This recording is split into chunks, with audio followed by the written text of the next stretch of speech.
20 years ago, Michael Schumacher made history by winning his 7th Formula One World Championship. Michael Schumacher is in cruise mode. He is coming through to claim his 13th win of the 2004 World Championship. Michael Schumacher shows everyone who's boss.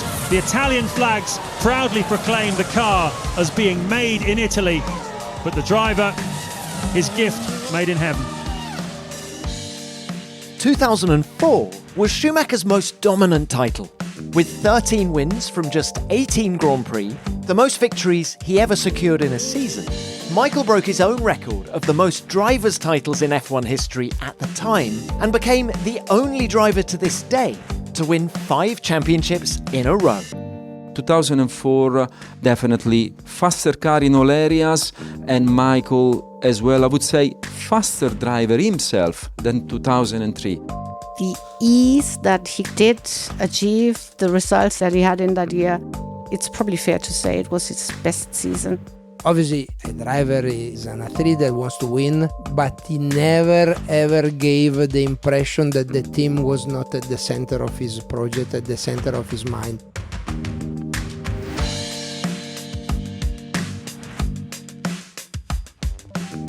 Hello and welcome to F1 Beyond the Grid with me, Tom Clarkson.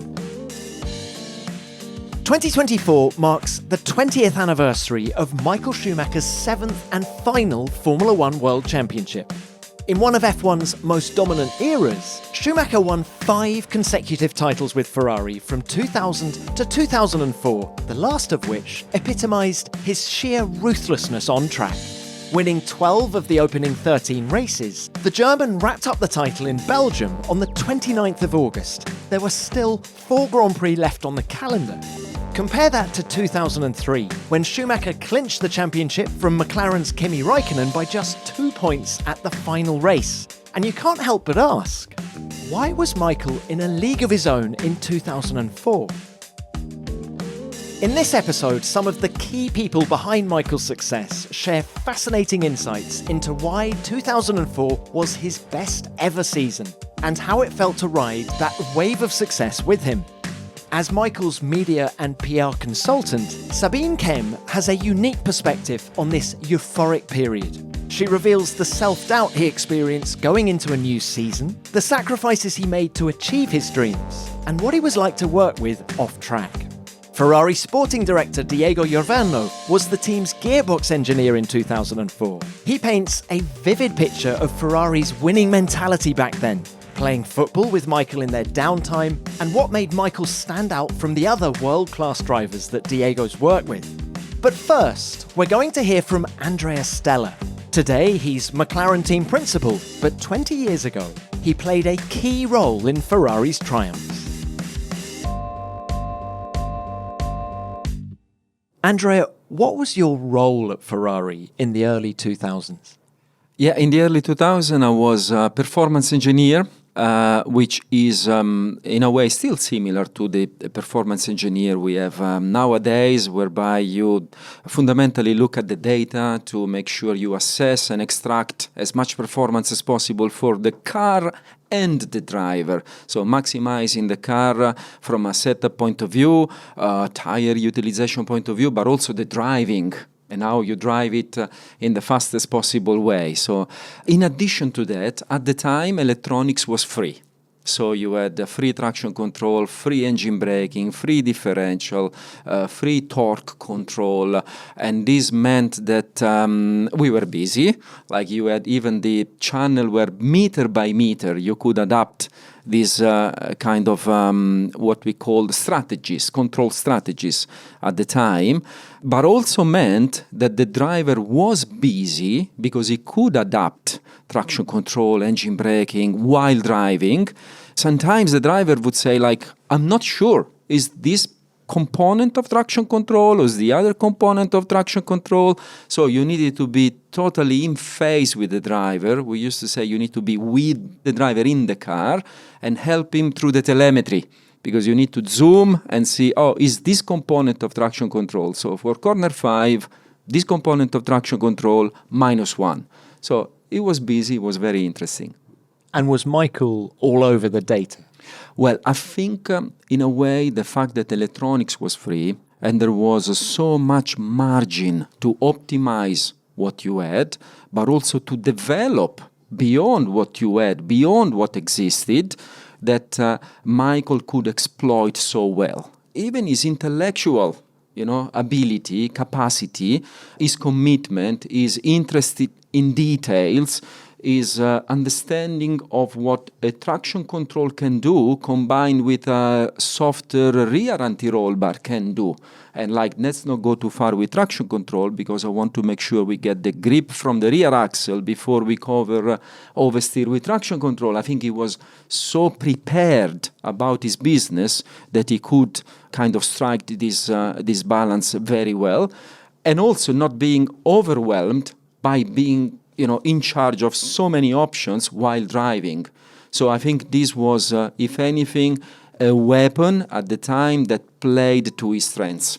What about the car, the F2004? Where was it better than the 2003 car? Because you'd been run very close by McLaren that previous season, hadn't you? Yeah, the previous season, 2003, was a very tight season in terms of who had the best car at various events. Also, this was dependent on the tire, Bridgestone, Michelin, so there was a combination of factors which created quite a lot of variability in 2003. In 2004, I think the car was just better in all areas, just more efficient. It was a fast car in the straights, a lot of grip in high speed, and I think especially for Michael, he felt very comfortable straight away in the 2004 car, something that wasn't the case in 2003, where I would say there was definitely races in which Michael was on par with Rubens. Sometimes Rubens was even faster in qualifying in 2003, but 2004 definitely faster car in all areas, and Michael as well, I would say, faster driver himself than 2003. In 2003, there was too tight a competition. We need to raise our game. I want to win easier than I won in 2003. So I'm pretty sure that over the winter, he raised his own bar in terms of, I need to be more prepared. And I saw that in testing straight away. Isn't that amazing? He'd been in Formula One for a decade.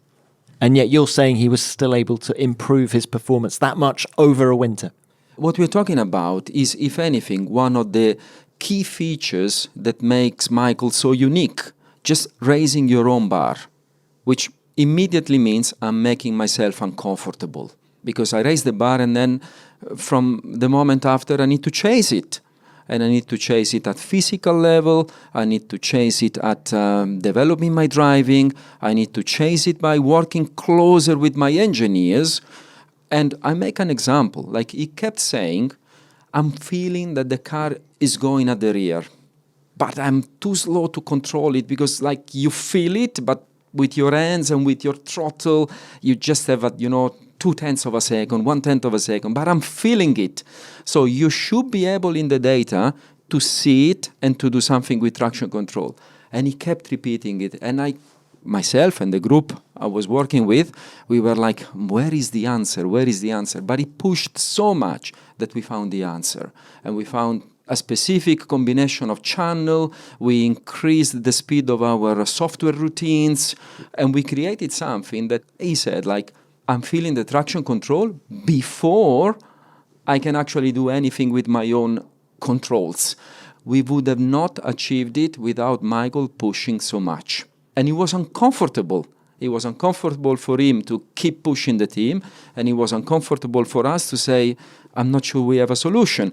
But then we raised the bar and we achieved it. So this is just an example. I think working with Michael, this happened in many other aspects from the Formula One team overall. And that's why he led the team to getting stronger and stronger over the years. Let's talk about Ferrari at the time. You'd won 4 consecutive world titles at this point. What was the team's greatest strength? That's an interesting question, and it's interesting because it stimulates a reflection as to the success factors. And I think it's interesting also because I think the success factors are multiple. There's an interesting point of view, I think, to that team. Clearly, there was a very strong and united leadership. You know, team principal, technical director, the president, chief designer.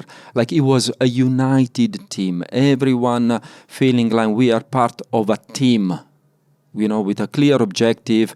Trust was a fundamental element of keeping the team together. This strong leadership, united leadership, I think this helped then create a better and better team by constantly putting the good people in the right place in a process that carries on over the years. And then the culture.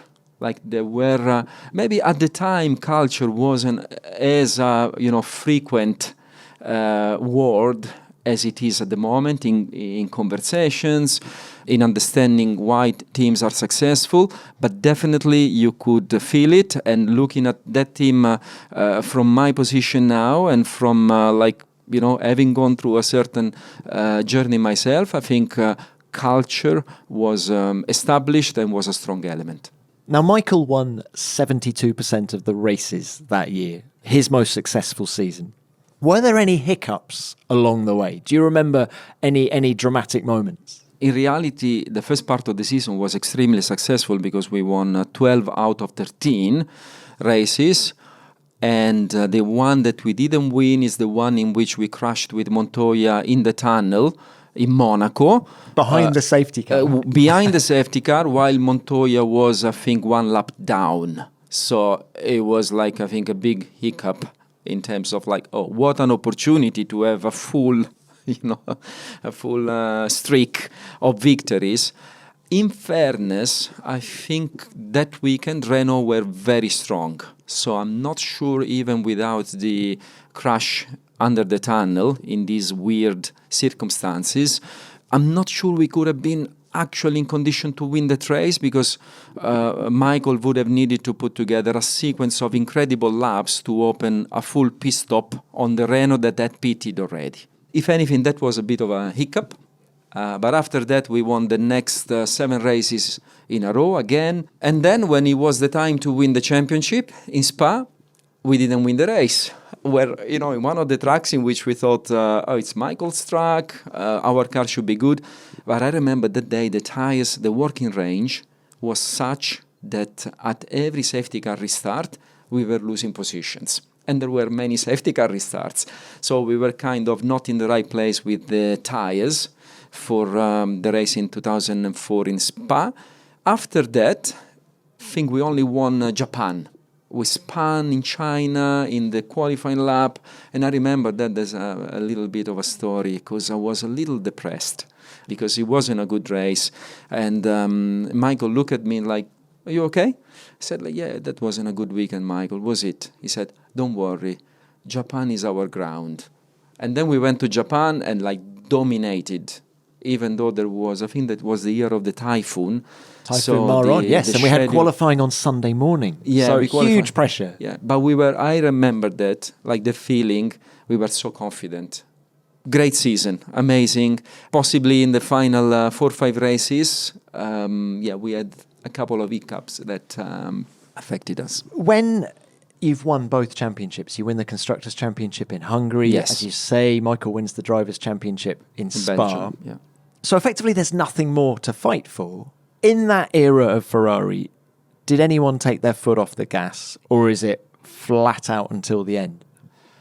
Well, I don't know if it's coincidence that actually we kind of dropped a little bit our results, not necessarily the commitment, after winning the championship. So I'm not sure if this is coincidence or not.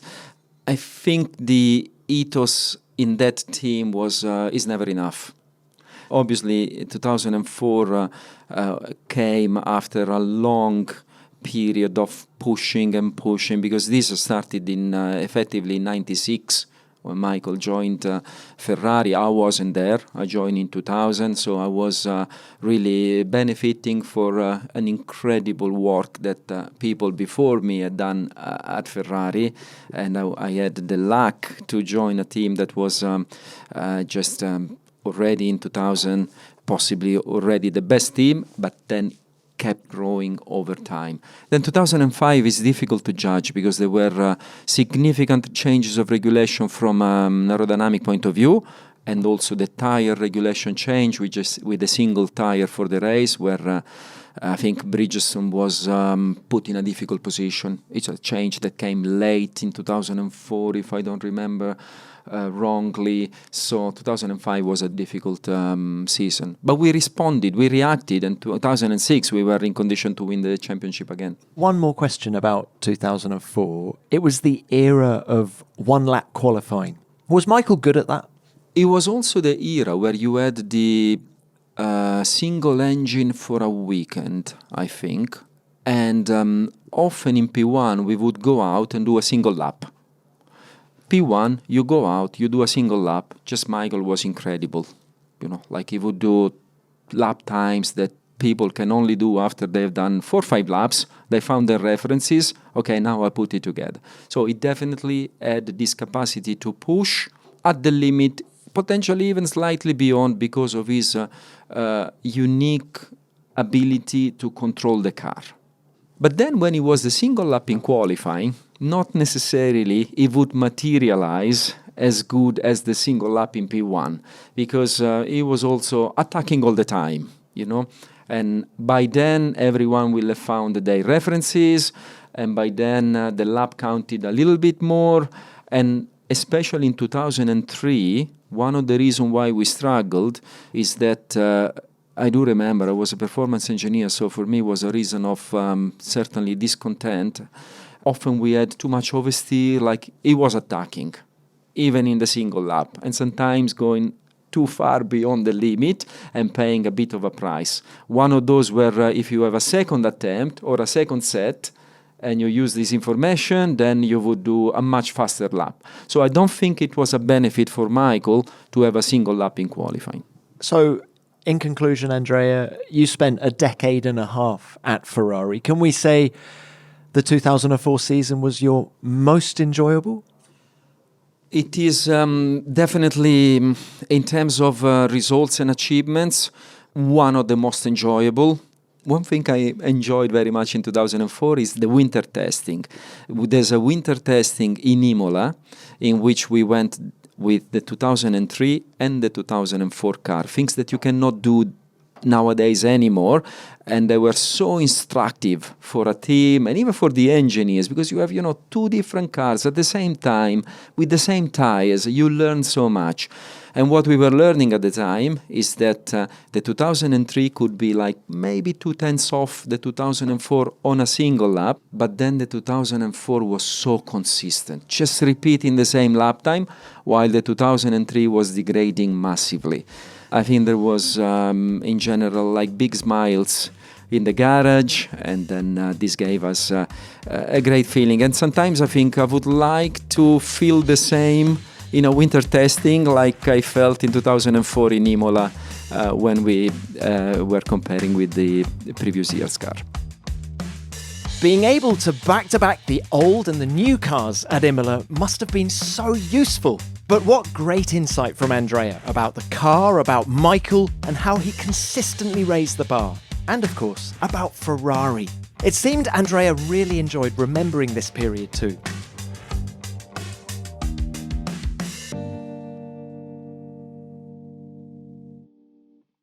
This episode is sponsored by Harry's.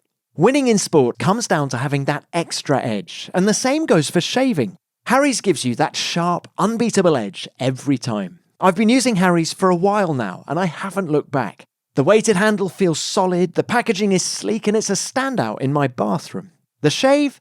Smooth, precise, and exactly what I need to keep my facial hair in check when I know I'm going to be on camera. And with their customizable delivery options and a risk-free trial, trying Harry's is a total no-brainer. Get your starter set for just $3 at harrys.com/grid. You'll get a 5-blade razor, superb weighted handle, foaming shave gel, plus a handy little travel cover for when you're on the road. All for $3. Their razors are top quality, the solid weighted handle gives you more control to your shave, the blades are German engineered to stay sharp longer, but Harry's doesn't stop at razors. Their body wash, deodorant and hair products stand out too. Great sense, excellent quality, all at prices that won't hurt your wallet, but will leave you feeling fresh and energized. What's not to love? Get the edge on your shave with Harry's. Get started with a $13 trial set for just $3 at harrys.com/grid. That's harrys.com/grid for a $3 trial set. This episode is sponsored by Liquid IV. If you're still enjoying the last days of summer, we all know the best way to beat the heat is with a cold treat, ice cream, a long icy drink, you name it. But what if your favourite summer sip could also be the ultimate hydration hack? Enter Liquid IV and its handy little hydration sachets. With fun flavours like popsicle, firecracker and rainbow sherbet, this isn't just your average drink, it's hydration with a twist. Packed with electrolytes, vitamins and science-backed nutrients that turn plain old water into something extraordinary. Just tear, pour, and mix it up with water. Instant hydration boost. Whether you're out in the sun, hitting the gym, or need a boost while travelling, Liquid IV keeps you feeling fresh and ready for anything. And the flavours, from lemon lime to pina colada, they're so good, you'll want to try them all. But it's more than just taste. Liquid IV has 3 times the electrolytes of sports drinks and 8 essential vitamins, so you hydrate faster and better. Plus, with sugar-free options like raspberry melon, there's something for everyone. Tear, pour, and live more with Liquid IV. It's the summer treat your body will thank you for. Indulge in hydration this summer with Liquid IV. Get 20% off your first order of Liquid IV when you go to liquidiv.com and use the code GRID at checkout. That's 20% off your first order when you shop Better Hydration today using the promo code GRID at liquidiv.com.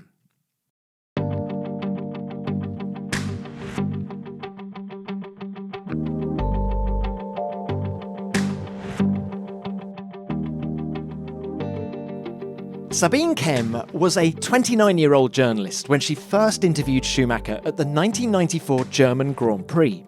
6 years later, she was at the centre of his inner circle after accepting an offer to become his media and PR consultant.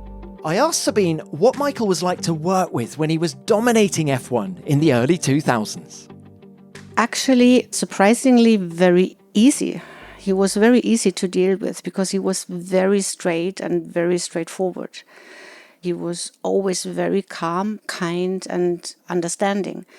That does not mean that he wasn't demanding and knew exactly what he wanted and what he asked for, but he was really very easy to deal with. And I think part of the feelings that many people who worked with him still have for him is because he was never mean. And he was just always very kind to people. And within Ferrari, did he see his role as more than just a driver? I think officially not, because he understood obviously the role of Jean Todt and the roles of obviously of Luca Di Montezemolo, of Ross and Rory and all the other guys. But because he had this attitude of how he wanted to work and how he wanted to mark or leave his mark. Probably not officially, but subconsciously he had that understanding of leading and guiding the team. And if there's one thing that you think was the key to his success, I mean, 91 wins, 68 poles, 155 podiums, what was the key to it all? That's probably the miracle question in a way. And I remember Michael has been asked that very often, and he always kind of struggled to answer that. And he always said there's more to it because it's like a recipe. You need certain ingredients which come together. All in all, I'd say he was just mentally strong. He poured out the confidence that gave security to the team, but at the same time they kind of had the feelings they can collect behind his back if something didn't go right. He took the blame very often. He never really blamed the team, and all that kind of led into a natural authority that he poured out, which kind of made him the leader and gave the team the feeling that he will always give it 100%. And that was giving them that safety to just go for it every time. He never kind of let them down. Well, let's talk about the start of that 2004 season, because the previous year had gone down to the wire, down to the last race. It had been a stressful time. Can you remember how he was at the end of '03, and how did he recover, if that's the right word, over the winter? Yeah, I really remember the 2003 season was really drowning and stressful, and going into that winter, everybody was really exhausted. But at the same time, and I think that's also part of why Michael is so successful, he had this intrinsic motivation that he could just not go somewhere and not feel 150% prepared. And that never eased off, even after that many, victories and titles.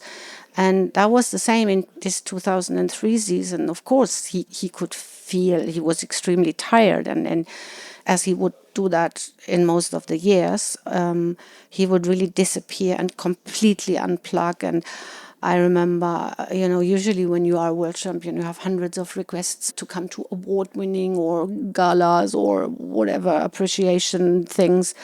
And he would always decline to go. And a lot of people hated him for that, or hated is maybe too strong, but were disappointed. But he felt that he needed that to be able to completely unplug and at the same time completely recharge. And that's what he did over the winter, every winter. And he kind of sacrificed this.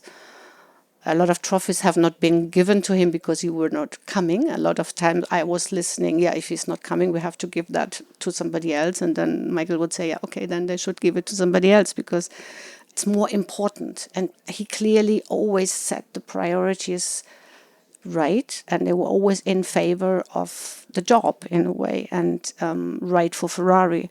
And that was also one of his strengths, I'd say, hindsight. He knew exactly the priority and he would go 100% along that priority. What do you think drove him? Was it a fear of failure or the lure of success, the lure of that next title?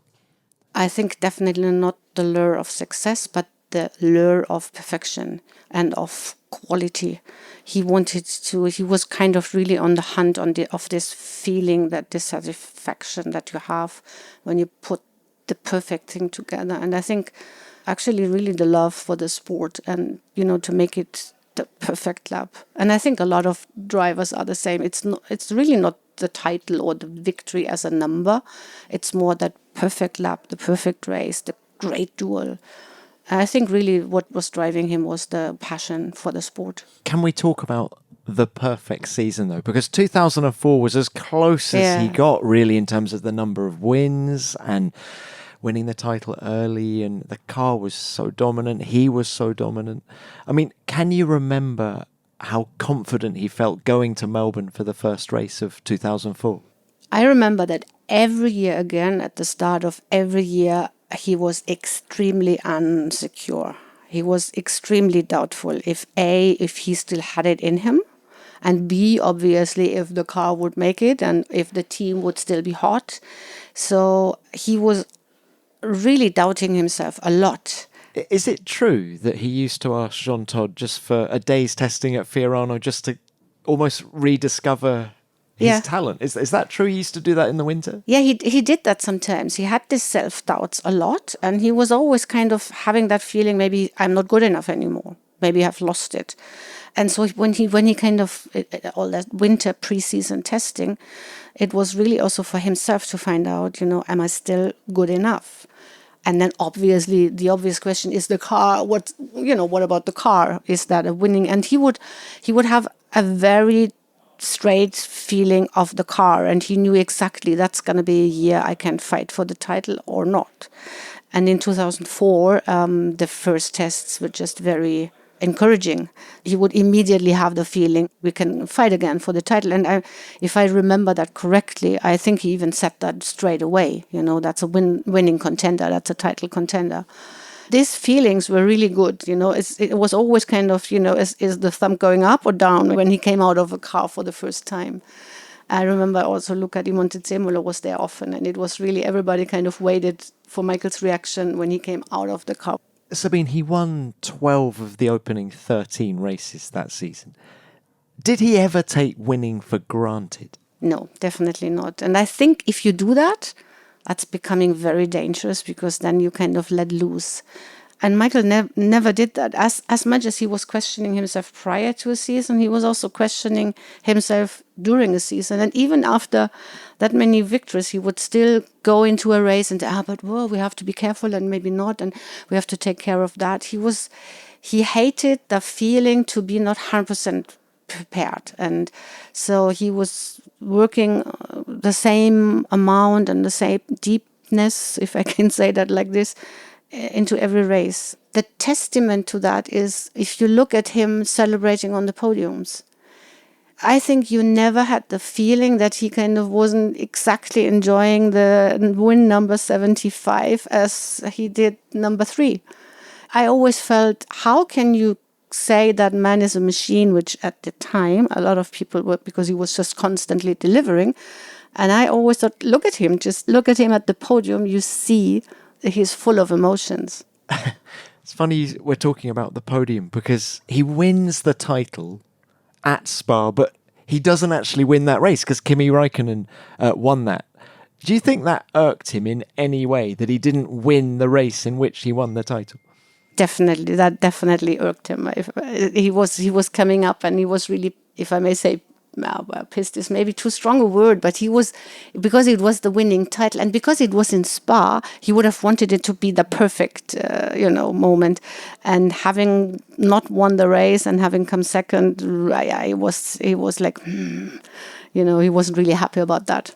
What do you think title number 7 meant to him? I don't think it had a specific meaning more than title number 6. For him, it was just the confirmation of that group of friends sticking together. And in a way, it was the confirmation that when you work well together as a group of friends, that this is more successful as fighting against each other and maybe, trying to beat out performance of somebody by bad treatment or whatever. He always felt it's nice that the harmony in the group brings the better results. And I think for many years that was the case in that specific group that they had, because they were kind of so trustful to each other. They were really working all in one direction, and I think they enjoyed it a lot because it was really a harmony. They weren't kind of working against each other.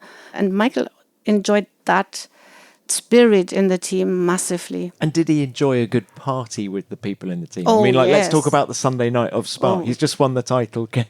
I imagine the celebrations were big. The celebrations were always big, and there were always a lot of celebration, even during the season. And Michael he's born in Kerpen, which is close to Cologne. And Cologne in Germany, the people from there, they really know how to party is probably too weak a word for what they do.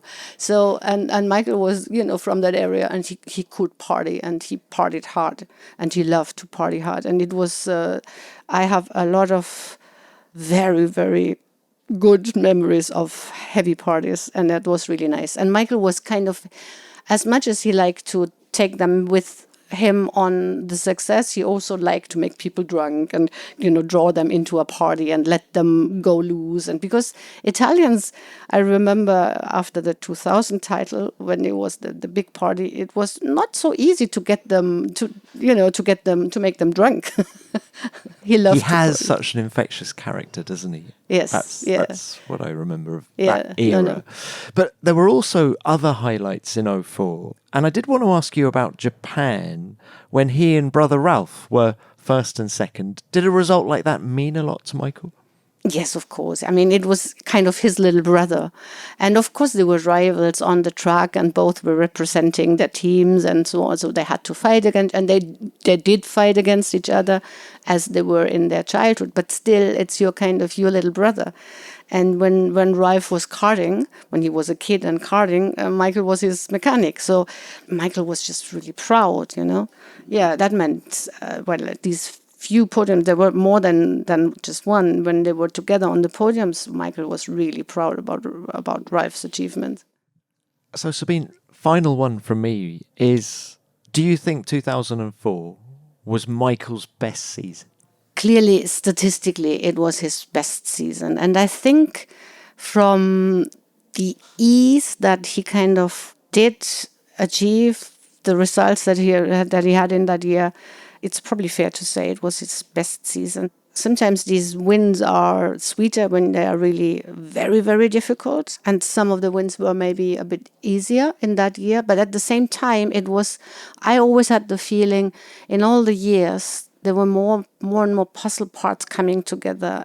And in 2004, it was just the pinnacle of that group, what they were able to achieve. And it was a display of quality and a display of sporting class, which was also beautiful, I felt. And a lot of people blamed him for being too dominant and making it boring.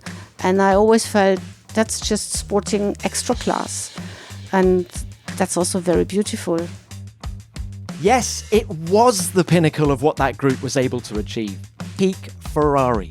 I also love what Sabine said about Michael the man at the beginning. He was calm, he was kind and understanding, never mean. A person with natural authority.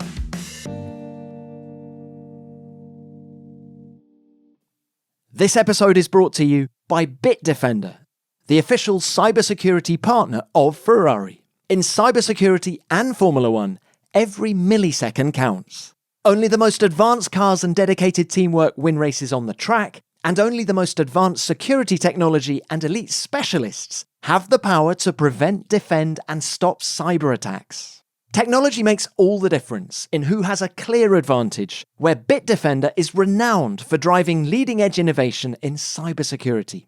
Bitdefender helps safeguard the data of Ferrari. They supercharge the cybersecurity team's ability to swiftly identify and respond to any threat that arises. Bitdefender has earned the trust of Ferrari for its commitment to innovation and for being at the forefront of cybersecurity to manage continuous and evolving challenges. So join the millions of consumers and businesses that trust Bitdefender to protect their digital worlds. Visit bitdefender.com to learn more about why Ferrari chose Bitdefender to stay ahead of cyber threats and how you can make your digital life safer.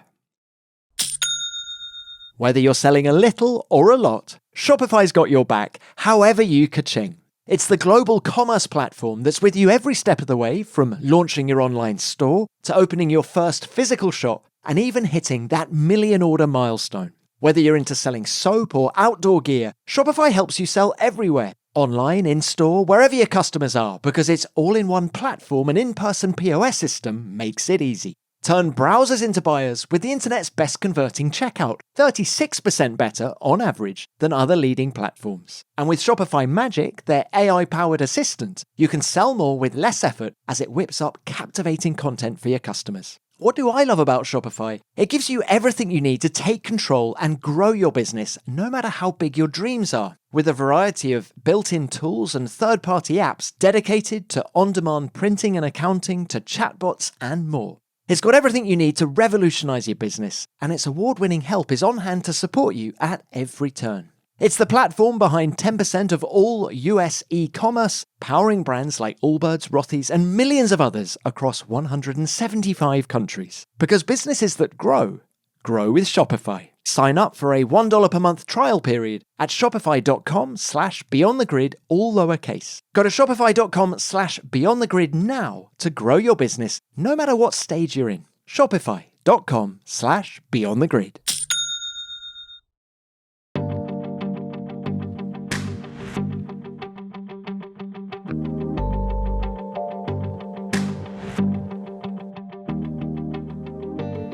Ferrari sporting director Diego Ioverno joined the team in 2000, straight after graduating with honours in mechanical engineering from the University of Bologna. He began his career in the research and development department before taking charge of the gearbox assembly area. Diego told me what it was like to be part of Ferrari at their pinnacle. Well, actually, for me, that was not joining a team or starting a working experience, was putting the first step in a dream. Because when I started my study in engineering, I was dreaming one day to have the chance to enter in Ferrari. And starting with Ferrari, for me, whatever I was going to find was fantastic. But actually, I found out that the team itself was fantastic, because was plenty of super talented people.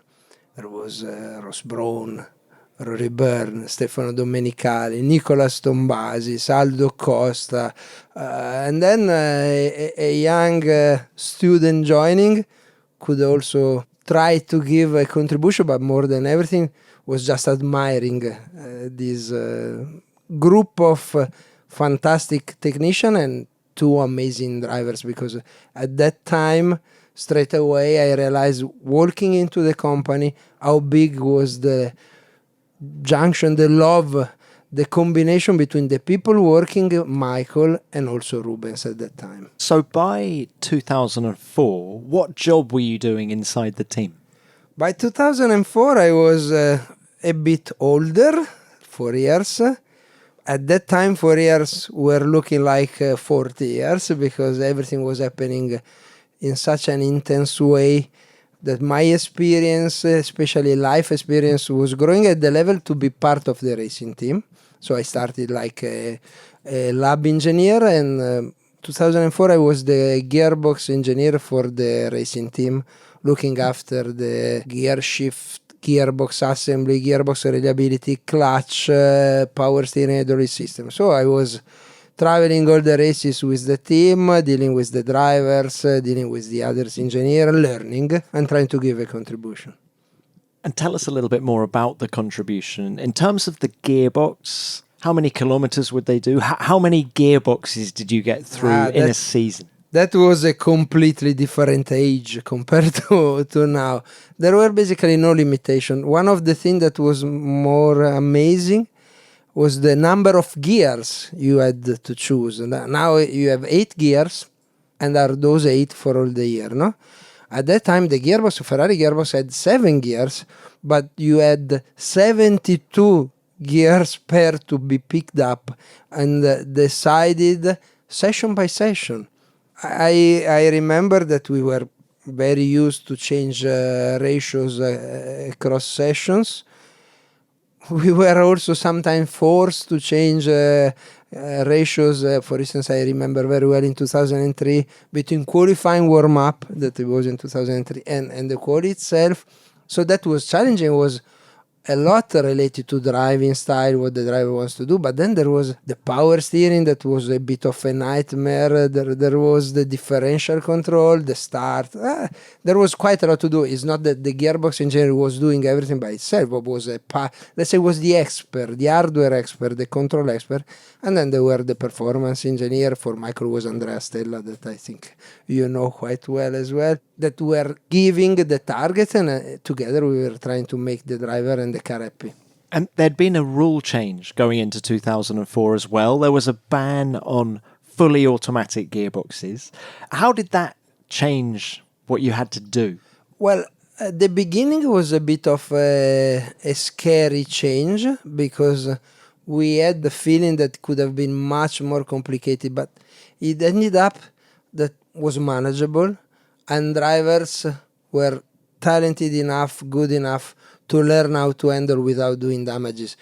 It's like when the traction control was banned. All of a sudden, you find yourself saying, the driver will not be able to handle it. Instead, it's not. It is a different game.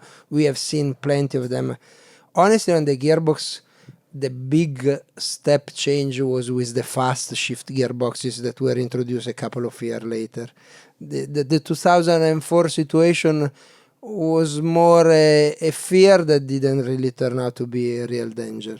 So how confident were you going into the season? You'd done a lot of testing with the F2004. Did you know that you had a good car?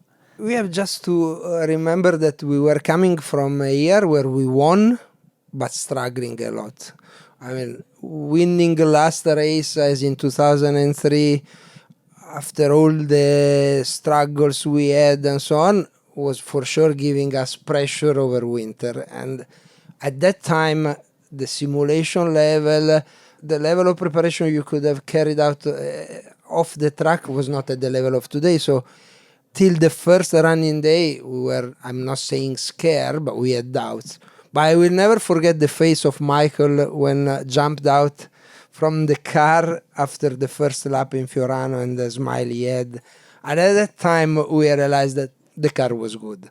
Now, this is a sport where everyone is very competitive, and there are plenty of drivers that can do a good product. So you do not hear race one, but already testing was quite a positive push. And from first race onwards, we were just waiting to the time in which the mathematics would have told that the championship. Well, you're right. It was an amazing season. Michael won 12 of the opening 13 races. What was it like to ride that wave of success with Michael? It was unbelievable. It's quite obvious to say that is, in my memory, the best Formula One year I lived, because of the success, because of the team, because of Michael leading the team, and because of the pleasure of starting for a race weekend, knowing that you can win, you will win.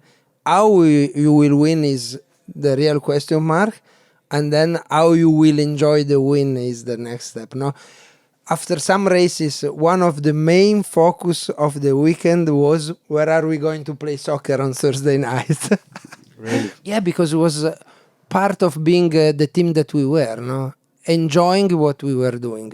And Michael, Stefano, Ross, Todd were all part of this fantastic atmosphere. And Michael used to play in those football matches with you. Michael used to play. Michael was crazy for these football matches. I'm not joking. On Thursday, after the preparation that was needed, the focus was, where do we play? How do we do the teams? Who is going to stay with Michael and against Michael? How is going to be the match? What do we do after the match? But it was not because we didn't care. It was part of the atmosphere. Michael won 72% of the races that year.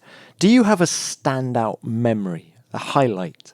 To be honest, that year has been a cavalcade of fantastic memories. So I would put on top of everything the last, Belgium, when we finally had the mathematical confirmation and we could have won. That was something like, okay, we have enjoyed so far, now we can enjoy even more and go. So the beginning with the shakedown in Fiorano, that, to be honest, having a driver coming off, a driver like Michael, so not a driver that is the first time he drives a car, no, a driver that knows what he says when he comes down, coming down in that way and winning immediately after the summer break, that was not even a summer break at the time, is a good picture of how pleasure was that season.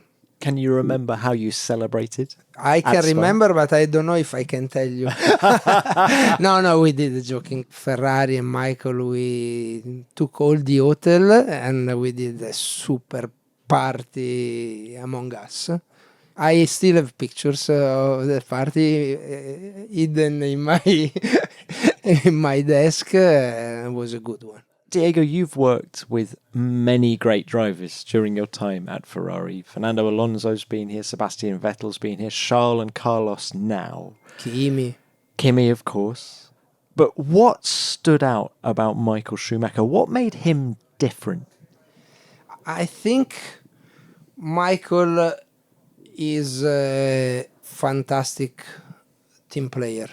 What makes Michael of another level compared to everyone else, in my experience, is how genuine and how real his attitude to be part of a team. Obviously, a driver is an athlete that wants to win, but he never ever gave the impression that the team was not at the center of his project, at the center of his mind.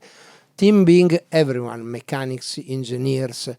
He was having always a word for everyone, always being interested to everyone, always correct with everyone and with the team as well. I think you cannot recollect a single interview or a single declaration of Michael against the team in whatever situation, stress, no stress, winning or losing, never.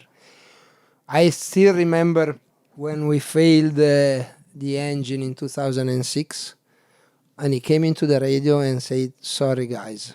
He said, sorry guys. He didn't say, what? Sorry guys, I think we failed the engine, no? And that is something you feel, and all the team was feeling. I'm not saying that the others have not the skill, but at that moment in time, for me, that I was young and so on, that was the most evident thing. I suppose last one from me, Diego. You've been at the team throughout. How does the Ferrari of today compare to the Ferrari of 2004? What are the biggest differences? First of all, we need to put everything in the right place. What do I mean? It's a different Formula One. Formula One now is a completely different business. It is much more complicated. There are much more constraints. Ferrari at the early 2000s was really the place where whatever you think you needed, whatever you think may have been helpful to win, you had to do. No limits. Because nobody could have given us limits. We wanted to win, we had the resources to win, and we had no constraints. Now rules are strict, financial regulation, limiting running at the track, limiting, and you have to pick up your right targets and to follow. And this is changing the approach of everyone, no? And Ferrari is different most of everything because of that, in my opinion. But one thing is still the same. If you go inside Ferrari factory, you can breathe the atmosphere of family, the atmosphere of commitment. Whatever you need, there will be someone in Ferrari that will work day and night for weeks to achieve it.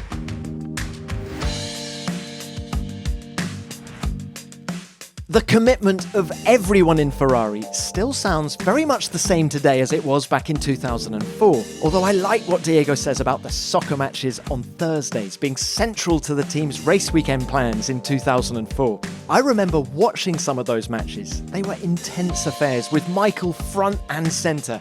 Diego, thanks for your insights. And my thanks as well to Andrea and Sabine. And as we head to Monza for the Italian Grand Prix, it's interesting to take a moment to remember that season in 2004, which was dominated by Ferrari and Michael Schumacher. I hope you enjoyed the show, and as ever, please let me know what you think through all the usual means. I'm at Tom Clarkson F1, or you can use the hashtag F1 Beyond the Grid. And thank you for what you sent in about last week's show with Charles Leclerc. Charles is a popular driver with you. We got hundreds of messages, including this from Madeleine Barbu. Charles is such an awesome and modest person. I was really happy for him to finally win in Monaco. I really hope he will win some Drivers' Championships because he deserves it. Forza Charles. Thanks for that message, Madeleine. Well, that's almost it for this week. Remember, if you want to hear interviews with people who raced with and against Michael Schumacher, scroll through our previous episodes. You'll find Ross Brawn, Rubens Barrichello, Kimi Räikkönen, Fernando Alonso, and many more. And don't forget, F1 Nation's review of the Dutch Grand Prix is out now. I'm joined by Red Bull sim racing driver Jarno Opmeer and F1.com editor Greg Stewart to discuss Lando Norris's statement victory in Zandvoort. That's it from me. I'll be back next week with another great guest from the world of Formula One. Thanks very much for listening. F1 Beyond the Grid is produced by Formula One and Audio Boom Studios. Until next time, keep it flat out.